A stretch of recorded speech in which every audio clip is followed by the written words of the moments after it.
Hamilton's Pro Chalk Wax Brush is a luxurious, versatile brush. With its natural bristles, it's ideal for chalk painting, dry brushing, blending colors, special effects, and glazing. So this frame mirror we're going to distress using some chalk paint, some candle wax, and Hamilton's Pro Chalk Wax Brush. Okay, first up, we're going to mask the mirror so that when we paint with the wax brush, it doesn't get onto the mirror. So a quick mask up right around the inner part of the frame. Okay, so I'm applying a chalk paint to the wooden frame, and I'm going to apply 2 thin coats, but I'm going to wait an hour or 2 between each coat. What I love about the Pro Chalk Wax Brush, it covers wide surfaces and holds a reasonable amount of paint. And for me, especially the rounded bristle, it gets into the smallest detail. Okay, so first coat's done.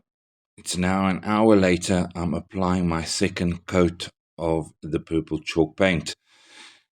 Oh, I forgot, keep some water and a cloth nearby so you can clean hands, or if you've messed anywhere where you weren't supposed to, you can just give it a good wipe.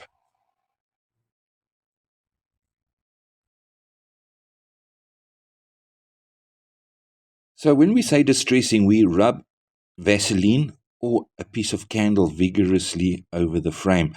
With Vaseline, you'll get quite a lot of paint coming off. So we rub this stuff on first, we paint over it, and that's what makes it come off quite easily when we sand, and that's what we call a distressed look.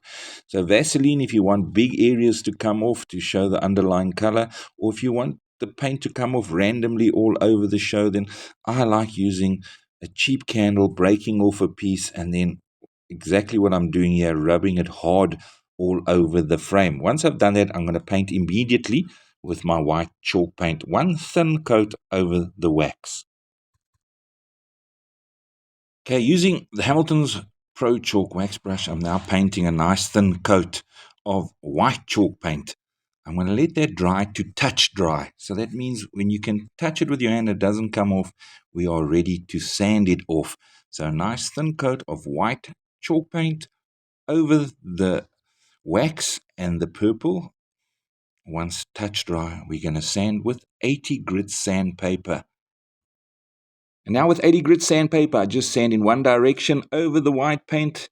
I give it a nice hardish sand, and you'll see the paint comes off randomly, exposing the purple base color that we painted earlier. So let's sand and take a look. Hope you've enjoyed this video. If you do, please like and subscribe to our channel. So using Hamilton's Pro Chalk Wax Brush, some chalk paint and candle wax, you're going to get the perfect finish.